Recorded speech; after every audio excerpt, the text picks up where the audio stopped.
At this time, obviously, you can see the distraught teenagers climbing out of their vehicles trying to figure out what just happened. Apparently, we have a drunk individual who is driven.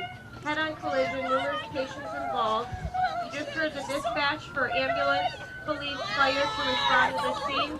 Soon you'll see all the entities showing up and hopefully render some aid and do have assistance to all these patients here.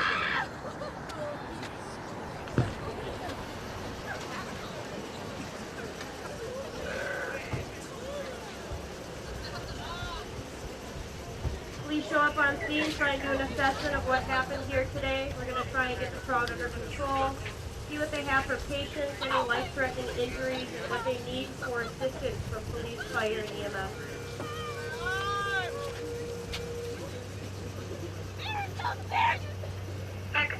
This is the Moss Disaster Drill Page. Funny Edison E2325 King Road, Township, Farmington, Waupaca High School. A two-vehicle head-on collision, 9 patients, unknown injuries. Keep it clear. Call me on the highway going. As you can hear, they just picked out the JAWS unit for the fire department to respond. We have patients entrapped, numerous patients, approximately 9 injured. Unknown what type of injuries they are, if any, are life-threatening at this point. Police have quite a job. They initially respond to try and get everybody under control and also assess what they need for everybody to respond. They need more than one ambulance. They need a helicopter. They need more fire trucks, JAWS unit. Any more first responders, any more police to arrive on scene as well to help calm and keep the scene under control as well.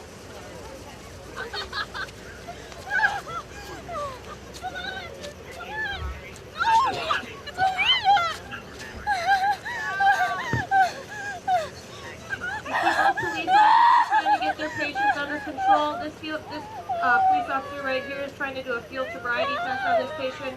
In real time, in real life, they're not going to spend the time on scene at this point, especially if there is injuries with this driver. They're going to set him aside, finish assessing all the patients in the vehicles, and those with the most threatening life injuries are going to be taken out and tended to first. We're not copying my radio. We're not copying my radio. We're going to sell the house. Fire and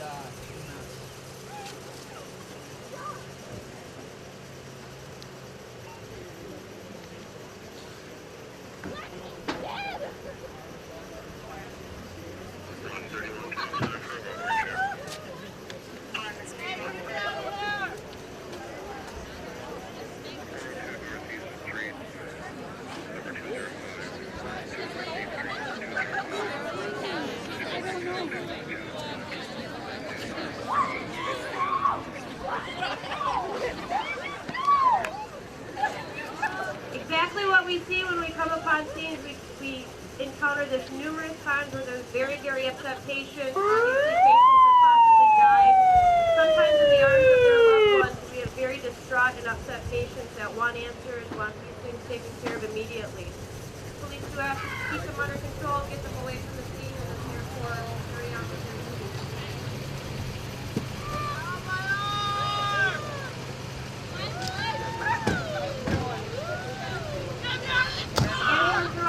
Their initial job is to triage the scene, find out how many patients they have, what they have for life-threatening injuries, get those that are tagged.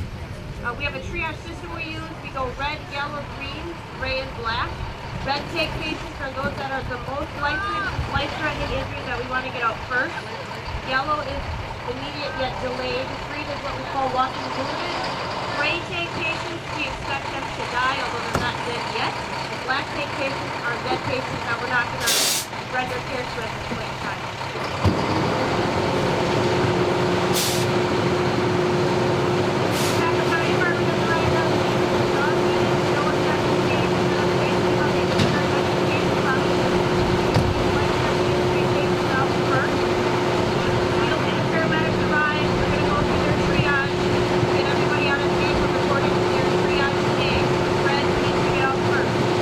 Black, yellow, wait.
carefully try and take the patient, roll them onto the longboard, secure her, and then take her to the appropriate ambulance and or air transport.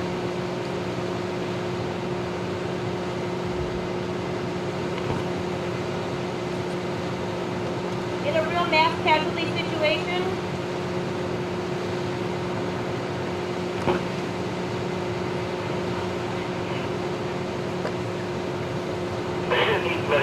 Over there to help with this smart incident, or are you just fine on your own? No work, I do have the extra rig eye team with us, so we'll be fine. you can hear dispatch checks in with us, checking our needs, if we need more resources, and what other kind of help we might need on scene for these patients. As I was saying, any kind of real mass casualty incident, we're going to have numerous paramedics, numerous ambulances, fire department personnel all arriving on scene, typically at the same time. When that happens, we'll set up a treatment area, a triage center, so when the patients do get extricated from their vehicles, they will get taken to that treatment center. Care will be rendered while they're waiting for their trip and or transport to the hospital at that time.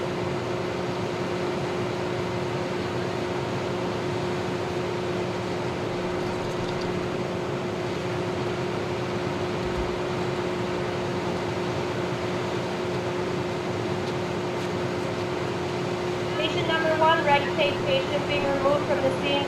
She will be placed in the ambulance and immediately taken for transport to the hospital. You can see the fire department behind the scene here setting up a landing zone for the helicopter. Sometimes we need to shut down highways, block off areas, fields, roadways, whatever, so the helicopter has enough room for them to land safely. We can load our patient and immediately they're taken to the nearest trauma center.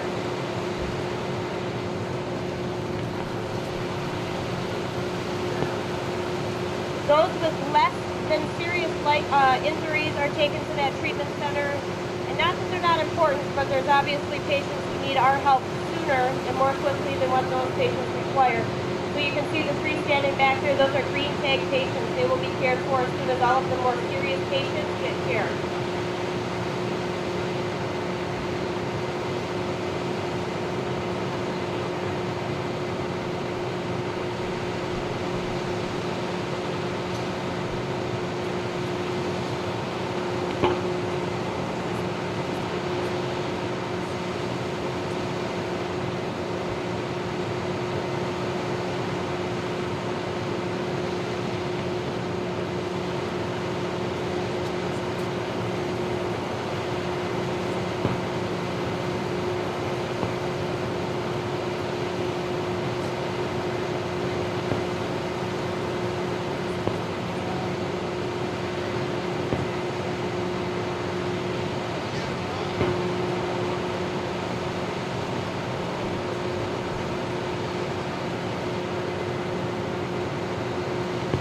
Patients do try and approach the scene along with numerous family members. Once they hear the news that their loved one was maybe in a car accident, we have numerous people that show up on scene trying to gain access to their loved one, friend, family member, trying to check and see how they're doing. They can get to them in a vehicle. Many times police and fire have to protect us and themselves from the scene and not allow that to happen. We have to keep them away so we can safely and quickly get their patients and their loved ones to the nearest trauma center.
assist with the removal of patients on scene.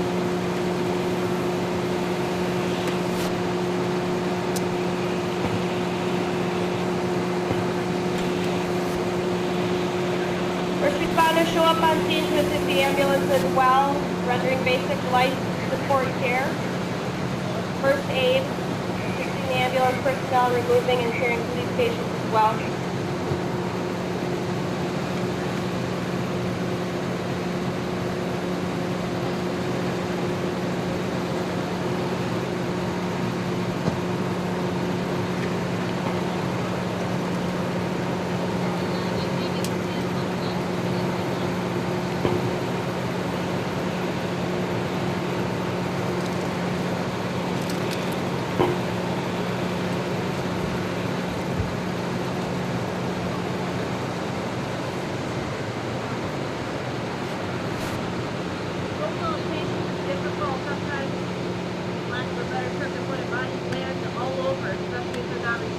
Vehicle.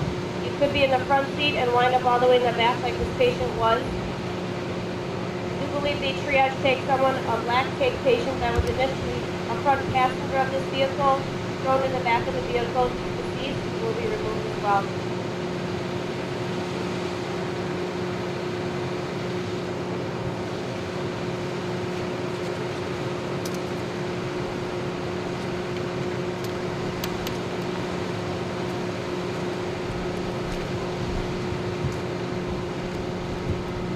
Again, safety is our utmost important thing here today regarding ourselves and those of our partners and all the entities we work with. Fire department works very quickly, efficiently. Make sure your vehicles are off. Nothing's going to explode and leak. Batteries are turned off. We have to sometimes worry about seatbelts, airbags deploying in our face if they haven't deployed already. Numerous things that we have to consider when we're trying to get our patients out of the vehicle.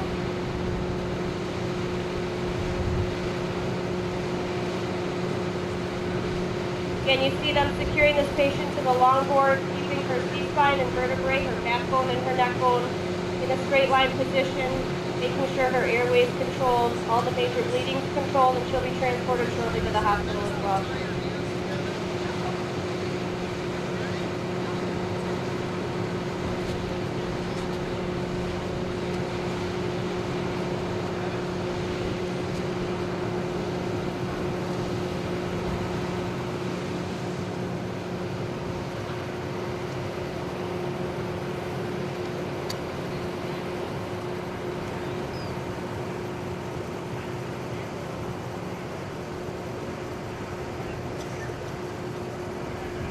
We're just departing the airport in Waupaca. Should be to you in about 2 minutes. Just checking on the LT information, please.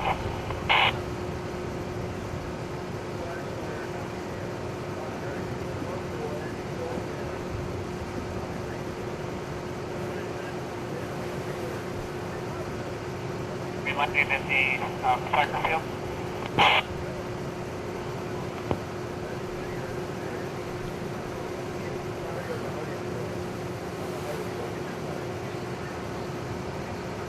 On Blacktop parking lot.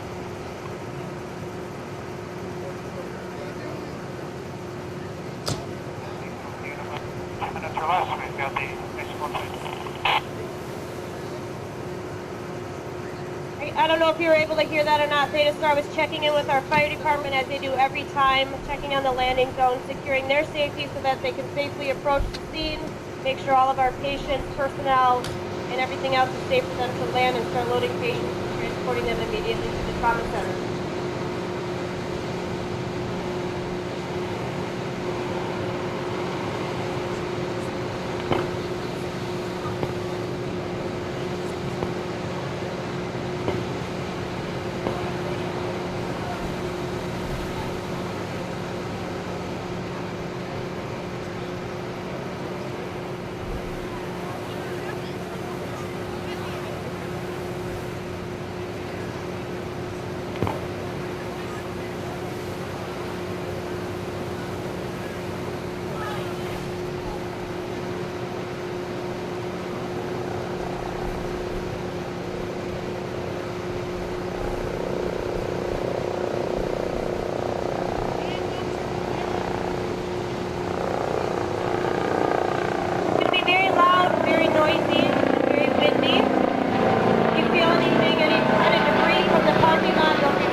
Coroner has arrived on scene.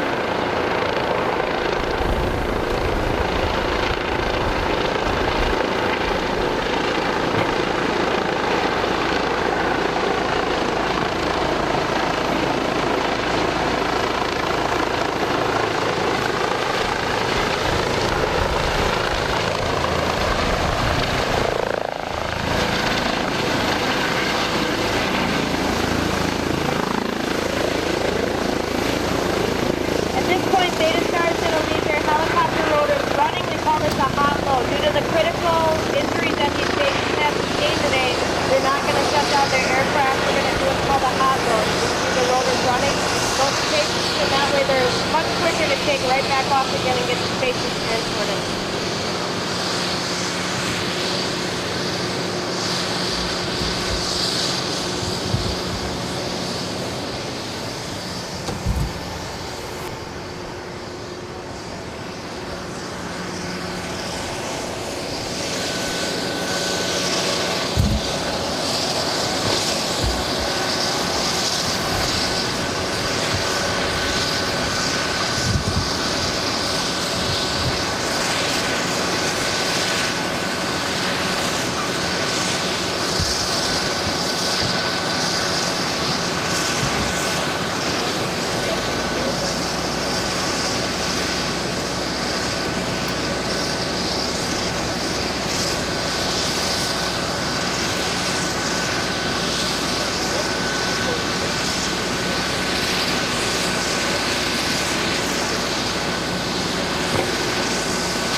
You'll see Beta Star personnel checking in with East Command.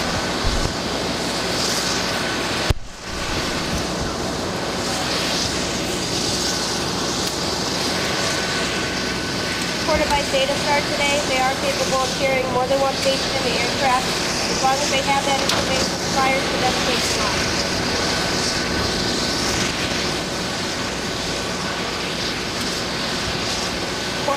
Ian is doing her assessments, taking pictures, and starting her investigation process as well. A funeral home will be dispatched to arrive on scene, again to help assist us in removing of the bodies from the scene of this tragedy.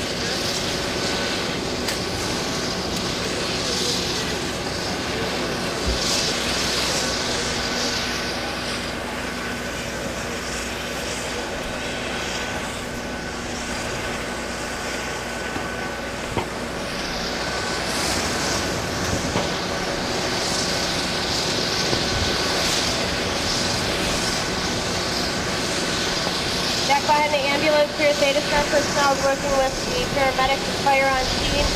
Have the patients very tightly secured, so once they approach the aircraft, you can't have any loose linens available that would fly up and interfere with the rotors. It's all about safety here today. While the funeral home is arriving on scene to assist the coroner with the removal of the deceased bodies.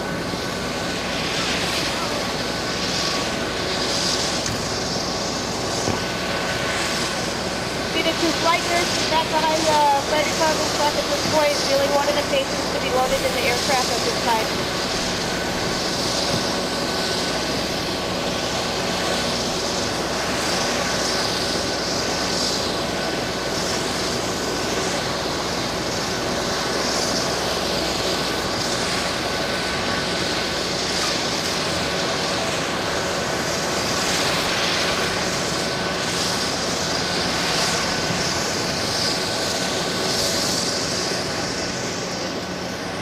that one is loaded, they will take off to the nearest trauma center, which is State of Clark, located about 30.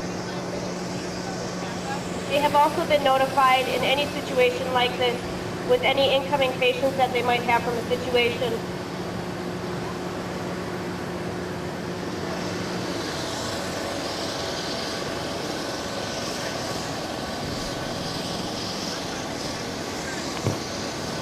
Ambulance number 1 has also left with a red tag patient here today. They will be transporting to Riverside Medical Center.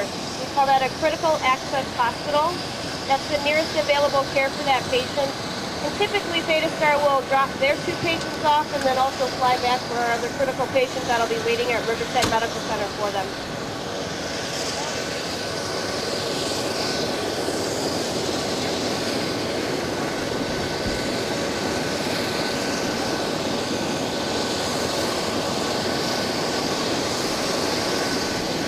Patient's red tag number 2 is also being loaded into the aircraft at this time. Like I said, we're doing a hot load, which means the rotors do not get shut down. In a real life situation, as soon as the second patient would be loaded, immediately then they would take off to the nearest trauma center.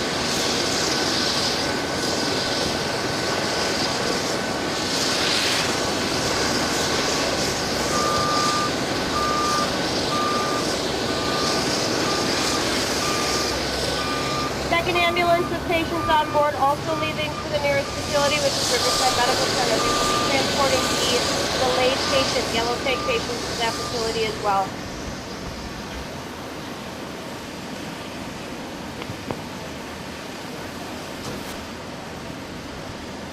You can see the officers assisting with the funeral home, trying to get these deceased bodies removed from the scene as well. An investigation will then be underway with State Patrol and the Waupaca County Sheriff's Department.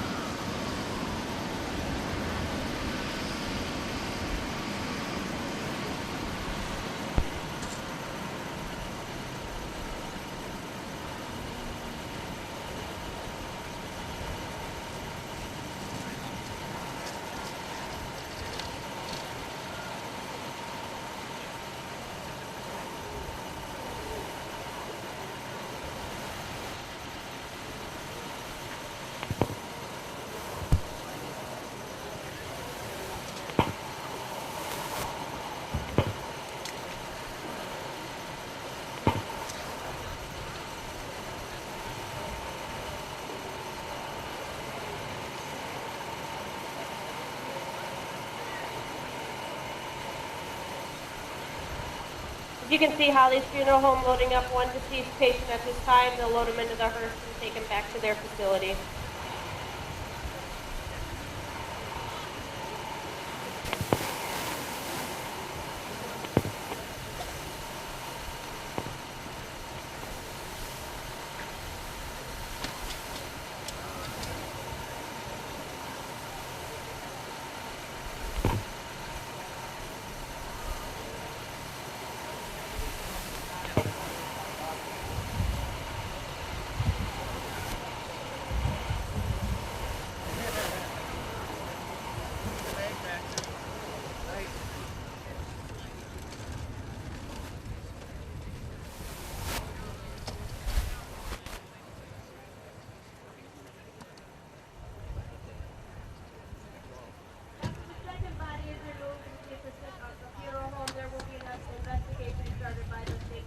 Waupaca County Sheriff's Department and Waupaca City Police Department as well.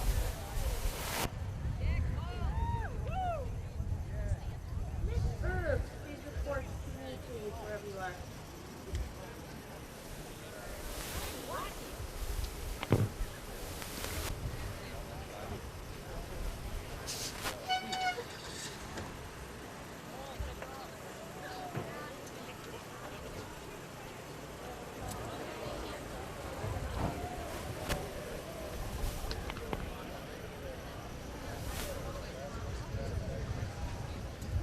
At this time, I'm going to introduce Miss Florence Tate. She is one of the Waupaca County Deputy Coroner. She's just going to give you a little talk here today.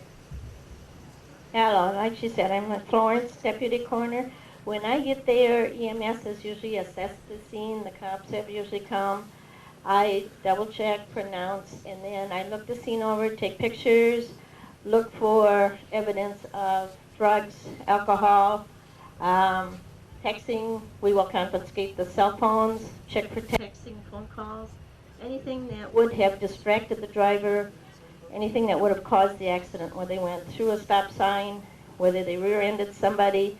We are looking for cause of what happened here. So in my case, then, when I get to the scene, I have to determine how, where, and when they passed away. So I took pictures. I also pronounced. We called the funeral home, and then I looked the scene over, like I said, looking for cell phones, evidence of drugs, alcohol, anything that would explain to us why the accident happened. Thank you. Thank you everyone for your undivided attention. We have a few more speakers here. I'm going to introduce Flight Nurse Jeff Grimm with Beta Star. Hey, doing this off the top of my head because I just got told I was doing it. So, a little bit about what we do. The purpose for Beta Star Air Medical Helicopters is really to save time. For us to get a patient involved in incidents such as this from Waupaca to Neenah to the trauma center takes about 14 minutes. So our job is really to save time and get the patients to where they need to be as quickly as they can, which is why in this instance you saw us do what we call a hot load. With the aircraft running, we make sure everybody's working safely around it, load them in properly, and basically we can shut the doors and take off and go.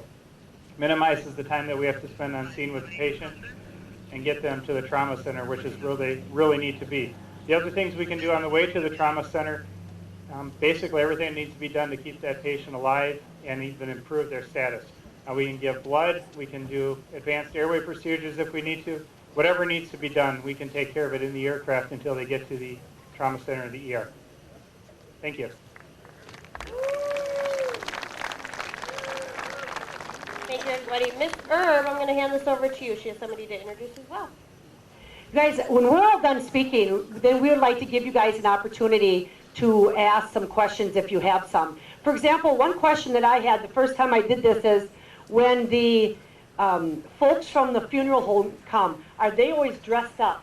Like, are they in suits and ties and skirts and hose, even at 3 a.m. in the morning? Has anybody ever thought of that? Raise your hand. Oh, we got a couple people like me. Do you guys know the answer? They are dressed up because of respect. Okay, I have a friend of mine that is going to spend 6-7 minutes speaking with you, and that is Judge Vicki Klossman, and she's going to talk to you a little bit about the legal system when you cause an accident. So let's give her a round of applause. Woo!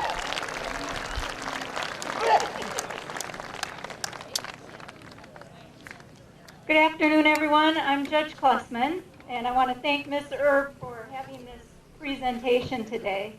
I'm going to talk to you a little bit about what happens if you're ever find yourself in a position where you've been arrested for and then convicted for drunk driving. Does anyone know what the legal limit is in Wisconsin? Do most people know that? It is 0.8. It used to be 0.10, but now it's 0.8. And if you're operating a vehicle, if you have an alcohol limit above 0.8, you'll be charged with drunk driving.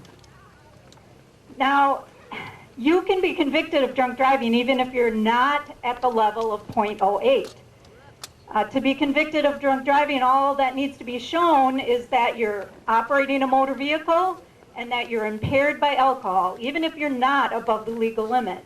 So even if you're at 0.6 or 0.7, you can actually be convicted of operating under the influence. But once you get to an 0.8 level, you'll be charged with 2 separate offenses. They're interrelated, but you're charged with 2 things. You're charged with operating under the influence of alcohol, and you're also charged with operating with a prohibited alcohol concentration. And when you get to court, I just saw my friend Cassie, hi Cass. When you get to court, if it's the best case scenario and you haven't hurt anyone, you haven't killed anyone, and it's your first offense, there are a number of things that will happen to you. First of all, you'll have to pay a fine. The fine can be anywhere from $150 to $300. But when you add the court costs on top of that, the amount you'll pay in fines alone is about $800. Then you'll also have to undergo an alcohol and drug assessment, and that's going to cost additional money. An alcohol assessment costs about $200 to $300 to have it done. You'll have to complete a driver's safety plan. You'll have your driver's license taken away from you anywhere from 6 to 9 months. And in order to get it back at the end of that 6 to 9 months, you'll have to pay a reinstatement fee. So that'll cost additional money. And to get your license back, you'll also have to have insurance, and you'll have to show proof of insurance. And your insurance premiums will go up because you have a conviction for drunk driving on your record. So you'll continually, month after month, be paying additional amounts because of the drunk driving conviction. You'll also have to have installed on your car an ignition interlock device. Has anyone heard of that? Do you know what that is? It's a device that you have to put on your car, and in order to keep your car running, you have to blow into the device. And that device will tell whether or not you have any alcohol in your breath. So in order to keep your car running, you'll have to not have any alcohol in your system. But that device costs money to have it put in your car, and it costs money to be monitored every month. So the cost alone of a drunk driving offense is enormous, even for a first offense. Once you have a first offense conviction, if you are unlucky enough to have a second offense, there's mandatory jail time. And for a third offense and fourth offense, there's more jail time. And when you get to the level of a fourth offense, you can actually be sent to prison. Now, if the drunk driving offense, like in this mock scenario here, results in injury or death to another individual, the stakes go way up. For a case of drunk driving where a person is killed, you can be sentenced up to 25 years in prison. Before I became a judge, I worked in the district attorney's office for 26 years. And so I saw a lot of drunk drivers over the years, and I saw a number of cases where people were injured and killed. And I can tell you that there were a number of times where the person charged with killing someone by drunk driving was a first-time offender. And does anyone know what they're charged with if you kill somebody while you're under the influence of alcohol? Vehicular manslaughter. Well, it's not actually called vehicular manslaughter, it's called homicide. And a lot of times when we're in court, people that have caused injury or death to someone by drunk driving, they think that they're different than other people that we have in court. I've heard so many times people saying, but I didn't mean to hurt anyone. I didn't mean to kill anyone. But from a prosecutor's standpoint, it's really no different, because you did mean to drink, and you did get into a car and drive it, knowing full well that that could cause injury or death to another individual. And that's why it's called homicide, because there is an intent there. No one forces you to drink, no one forces you to drive. So it's kind of looked at in a very similar way. Furthermore, I wanted to let you know that in order for someone to be picked up for drunk driving, the officer doesn't have to notice any particular acts of unsafe driving. You don't have to be speeding or driving recklessly in any way. An officer might pull somebody over just because they're missing a tail light, but if they find that they've been drinking and they're under the influence of alcohol, they'll be charged with drunk driving. Does anyone know the difference between operating a motor vehicle and driving a motor vehicle? Not the same thing. You can be operating a motor vehicle when you're just sitting in your car behind your wheel and the car's running. And it happens quite often where someone might leave a tavern, go out in their car, start it up, and they're just sitting there. Maybe they're trying to keep warm, so they've got the heater going, and an officer comes by, that person can be charged and convicted of operating a motor vehicle under the influence of alcohol. Operating legally is defined as the physical manipulation of any of the controls necessary to put a car in motion. So once you turn the ignition, you're operating the motor vehicle, even if it didn't go anywhere. From a prosecutor's standpoint, they consider a vehicle to be no different than any other dangerous weapon. In fact, many people are charged with driving a vehicle and using it as a dangerous weapon. It's considered the same as a firearm or a knife. And when you get into that car, when you're under the influence of alcohol, you're in control of a dangerous weapon, and that makes it extremely dangerous.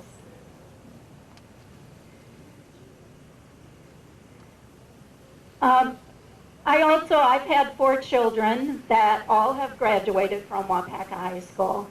And just over the years in my job and raising my children, I know the effects of drunk driving on the people involved. And even if the individual charged with drunk driving, the effects on them are enormous, but the effects also on the family and the families of the victims are enormous as well. I believe Ms. Erb has someone coming to talk to you that's been a victim.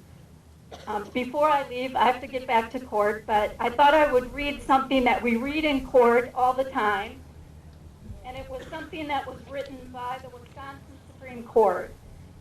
It says, drunk driving is indiscriminate in the personal tragedy of death, injury, and suffering it levies on its victims. It may transform an innocent user of a highway into a victim at any time, with no advance notice and no opportunity to be heard. It is a tragedy when the intoxicated driver and the victim are often unwittingly the same person. It is also a scourge on society. Drunk driving exacts a heavy toll in terms of increased health care and insurance costs, diminished economic resources, and lost worker productivity. It's an affliction which produces no offsetting human or economic benefits. It engenders no positive human or economic incentive. It destroys and demoralizes personal lives and shocks society's conscience. It has no legitimate place in our society. I hope that you're all safe over the graduation weekend, and I hope I never have to see any of you in court for anything other than good stuff. Thank you, Judge. In just a minute, I'm going to have Deputy Loken bring his canine out, and we're going to search one of the vehicles here. Typically, when we have an accident, you're not going to see an officer doing field sobriety tests out here. She may have said that, I didn't hear it, but we're going to take that person to Riverside for a blood draw. You know, we're not going to have an injured person trying to do field sobriety tests, but we wanted to show you a little bit about what could happen.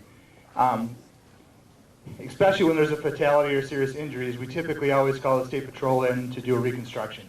Sometimes when you hear in the news that the highway's shut down for 2-3 hours, it's because state troopers have been called in. They are specialized and they have equipment that can photograph the entire area just by spinning. That, you know, it's way out of our technology that we have here. But what we do sometimes when we're investigating, if we know there's drugs present or we know there's alcohol present, we may want to search the vehicle. And one of the best ways we have is a canine.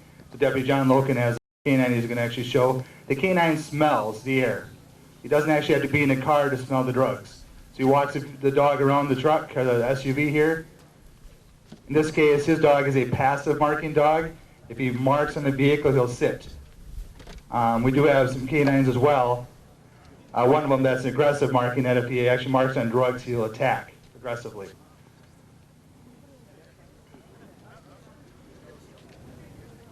Deputy Loken, what's your dog's name again? Kira. Kira's his dog's name. This is Deputy Loken's second canine. He had one prior. He just had this one for about a year now.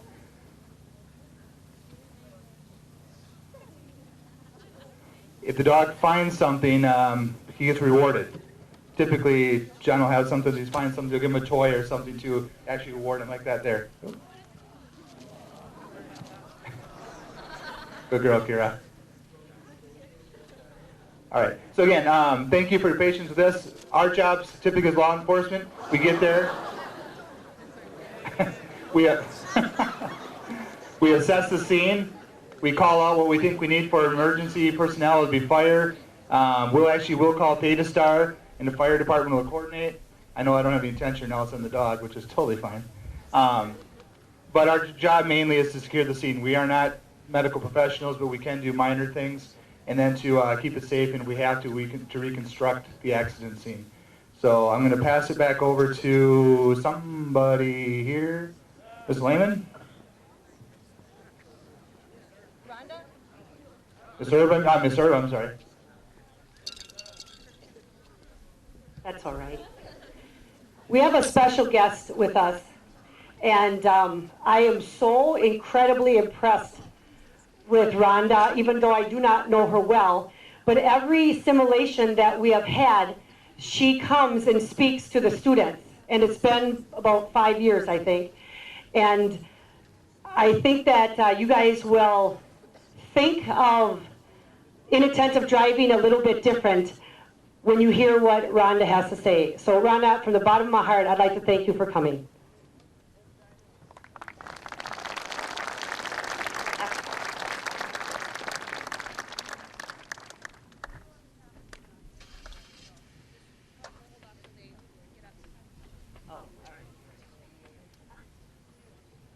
We're just waiting because the chopper is going to leave and it's going to be loud.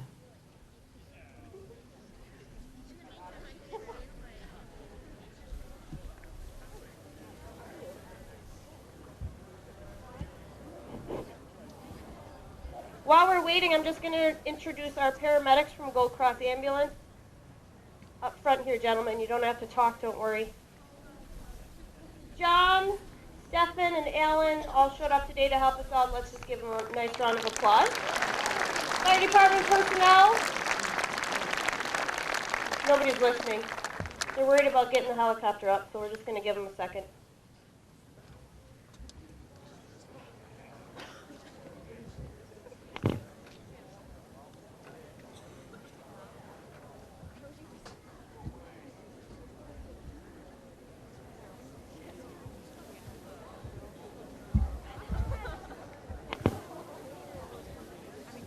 Everybody give a nice round of applause to our actors / victims here today. Put a lot of time and effort into this.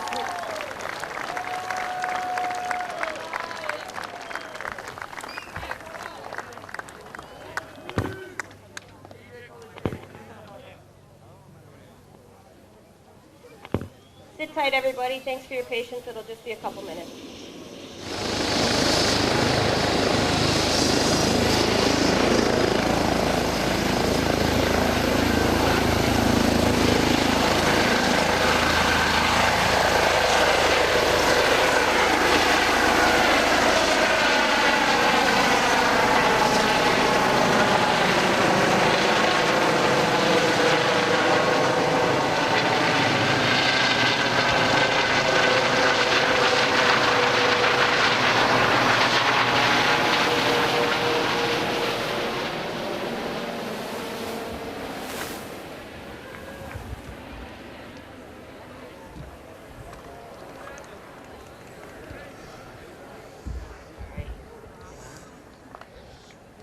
Can you hear me? Yep. Okay. Hello. My name is Rhonda Miller, and this is my longtime friend and companion, Kelly Johnson Bone, helping me out today with the microphone. I told her not to drop it. It'll be 25 years ago, this June 13th, since my car accident that changed my life. I was once sitting in your spot before my accident, and sitting here in the same line, you don't think something like this would ever happen to you, and it might happen to you or someone else that you know. June 13th, 1990, I was only 15. I was a young girl with dreams who loved to hang out with friends and family, and I loved to play basketball and track, but also made wrong decisions in my life. It was the summer after freshman year. My cousin was visiting from Oklahoma, and we decided to go out that evening, and my boyfriend at the time picked me up and also my cousin. We drove to New London and we cruised around. Someone told us there was a party going on at a nearby campground. So we decided to go there, and my sister was there, and a couple other of my friends were there, and we're drinking and swimming and doing things we probably shouldn't have been doing at that age. It started to rain, so we decided to leave, and my cousin and my other friend hopped in my sister's car, and my boyfriend and I followed them to New London.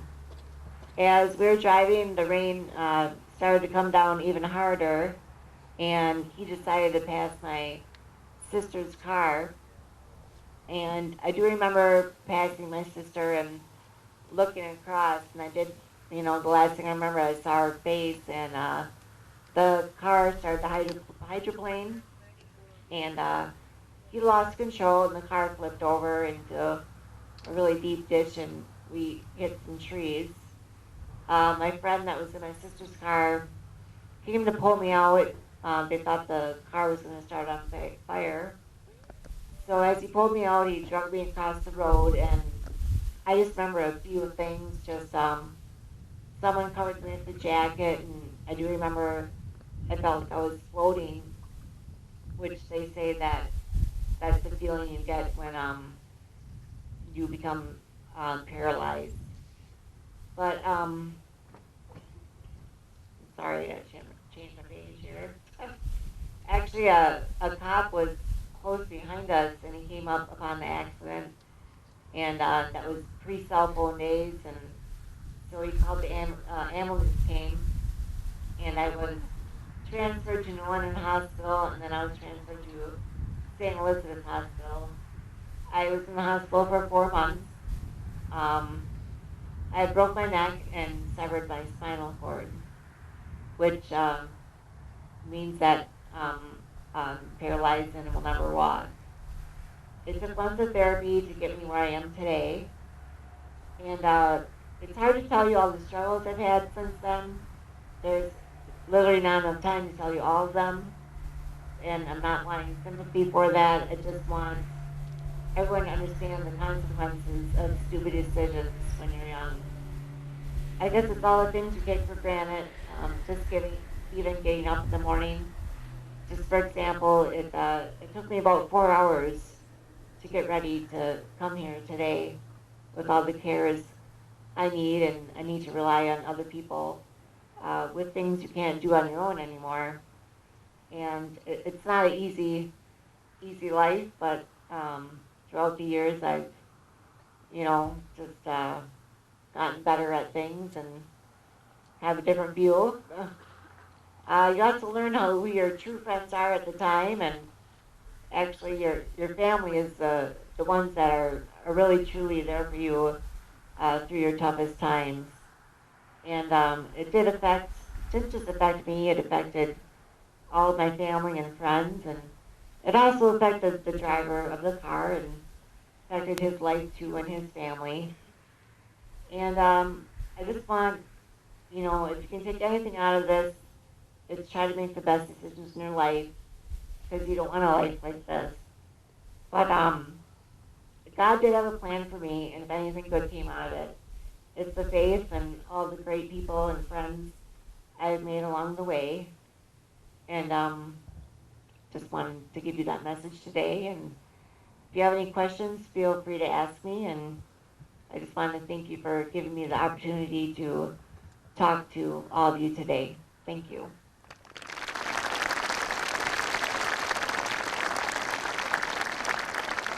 Thank you very much, Rhonda. What a true story of faith and strength. I appreciate your honesty and sharing that with us today. Does anybody have any questions for any of us that are still here with the entities and me, or specifically what we did here today? 2 o'clock, otherwise you got to go back to homeroom. Yes, question.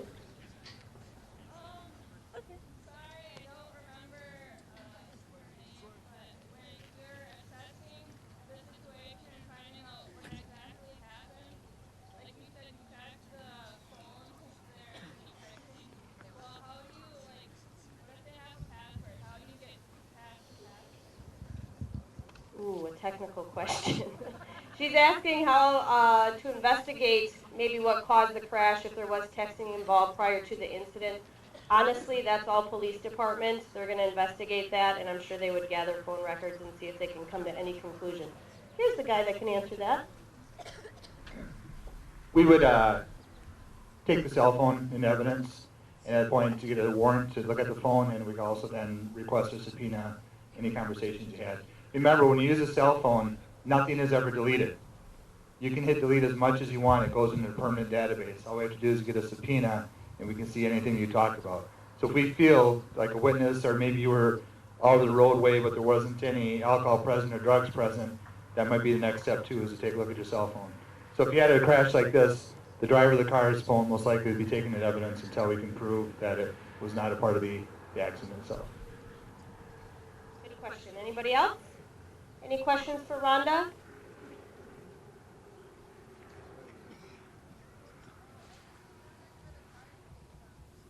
Oh, these were donated by the truck stop. They brought them here this morning and set up our crash for us today. Apparently you want to bet with that? I have a question. Yes. When an accident occurs, until like all the investigation's over, the going to court's over, like how long does that take? Months and sometimes years before there's a conclusion. Depends. Depends on the severity, drunk driving, who's at fault, insurance, all of that sort of thing. Does it affect one's job, your career? Absolutely. Any kind of, major mark on your record like that, driving under the influence, of course that'll affect you the rest of your life. But again, maybe you can answer that a little bit better. How much it affects your driving record? The judge talked about the driving record, but just imagine your picture on NBC 26 or Fox 11 News, County Post, the websites, and then imagine trying to get a job. That's the easiest way to put it. You do something, you're involved in something like this, your name will be out there, and your record. You get an OWI, driving under influence and causing death, that's on your permanent record the rest of your life. We had a hand up over here a second ago, Ms. Bennett.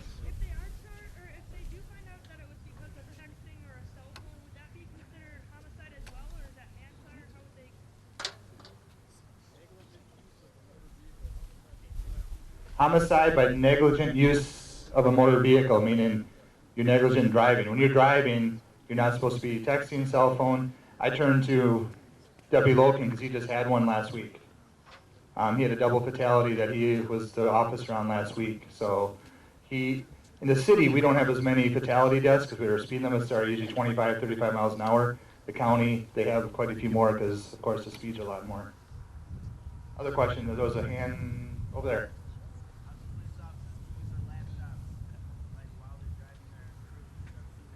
Can officers use our laptops? Yes, we can. We can also use our cell phones. It's not a double standard. We go through training. We go through training every year. We go through courses where we are put through different things. We are not encouraged to use our cell phones, but at times we can. In our squad, sometimes when we're responding, especially the sheriff's department, we have GPS. If there's a call, it lights up on our screen. We can actually be directed right to the call as the laptop's up. So we do go through training every year. Required it's called EVAC training that we have to go to, and that gives us a little bit more experience behind the wheel to handle that. Doesn't make it right, Antonio, but sometimes we do. That's true. She also, another thing she just said, I didn't think about as an officer, we are sometimes communicating with their dispatch via phone because a lot of people have scanners. We don't want such information over the phone. If we have a death, fatality, we're not announcing usually names over the radio. We do it via the telephone or the phone because we don't want that name out on the airwaves. The people have a scanner. Anybody else? Go ahead.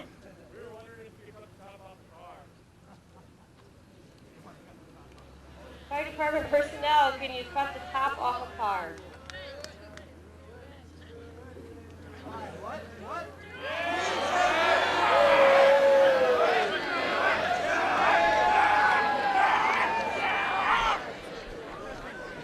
All right, they're going to roll the roof of this vehicle. Obviously, this is a pretty involved that they're going to go through safety first as well.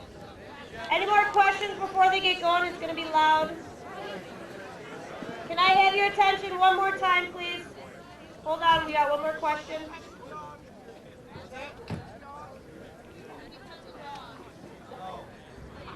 Long story short, from my end, real quick, listen up, you guys. I appreciate you sitting here this entire time.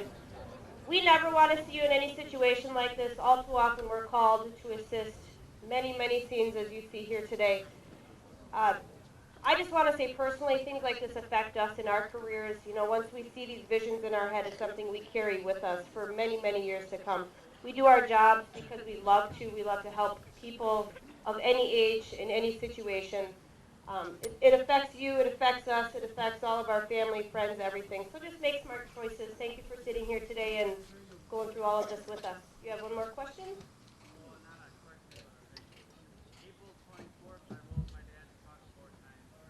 And you're still here to talk about it. Were you seatbelted? All right. Question.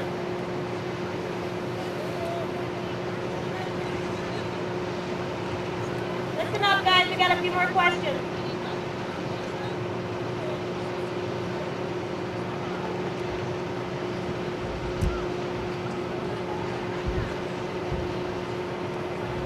You'll still get a DUI, driving under the influence, as long as you blow over the legal limit. Doesn't matter if you caused the accident or not. You'll still get that.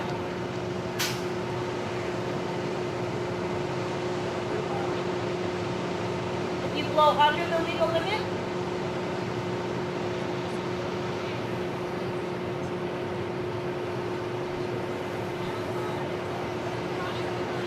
If you are under the influence, even if you have a .03, but your actions of driving cause the accident, you can still be charged with drunk driving. You do not have to be .08 as the judge said.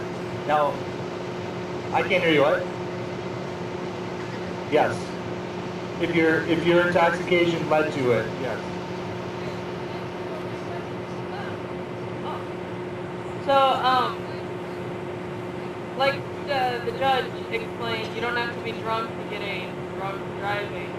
What's the point of having two different laws? Why is there just one? We have, when you get drunk driving, you get 2 tickets.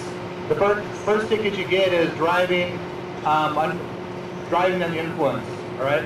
The second one you get when your blood comes back from the crime lab is driving with prohibited blood alcohol over .08. If we feel that you are .06, but you cannot handle your vehicle, you're driving, we have on record, you're swerving, you're doing something that leads you can't be driving right, you can still get operating while intoxicated. We do issue 2 tickets. Once the blood comes back, the person gets dropped, you get stuck with above the .08. A couple more while they're getting ready.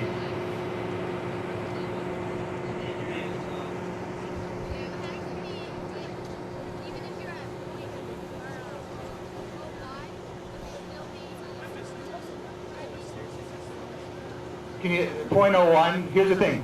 For you guys, your absolute sobriety, unless you're a teacher here, you can have 0 on you. All right, just remember that. Until you're 21, you cannot have a drop of alcohol in your system and drive a vehicle. So yes, .01, you're getting pretty much a drunk driving. If you're 21, again, probably not, but it depends on the conditions, depends on what happens. Yes?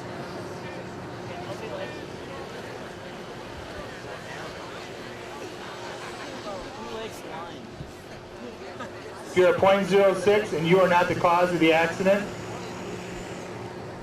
if you are under 21, you're going to get absolute sobriety ticket. If you're 21 and over, and you're driving that leads to the part of the accident, you may not get a ticket. Every situation is a little bit, I can't really answer for every type of situation.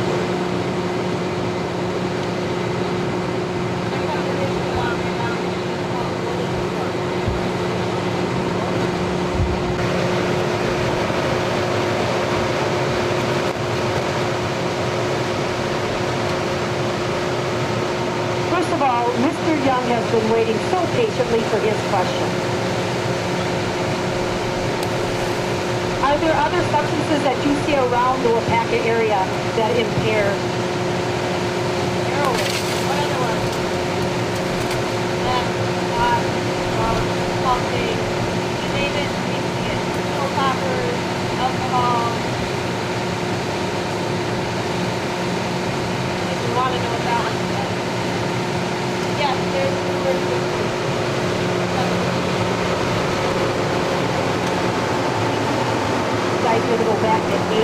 hour, not full moon, 8th hour. You guys like, you guys must be like, yes, thank you so much for the opportunity to learn a little bit more. And I'd like to thank everybody that donated their time. You know why? Because we're a pack of high, not a bunch of whiners. Woo!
Needs to remove all the glass from the vehicle prior to them removing the roof.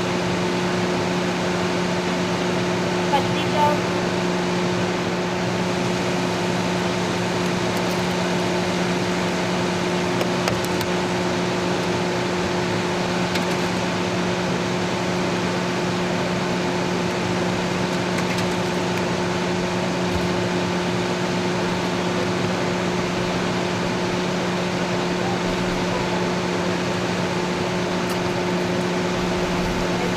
Somewhat of a time-consuming process. Patients who wait in their vehicle minutes and minutes depending on the damage and where they're located. We're using the jaws of life right now to come to the coast of the vehicle.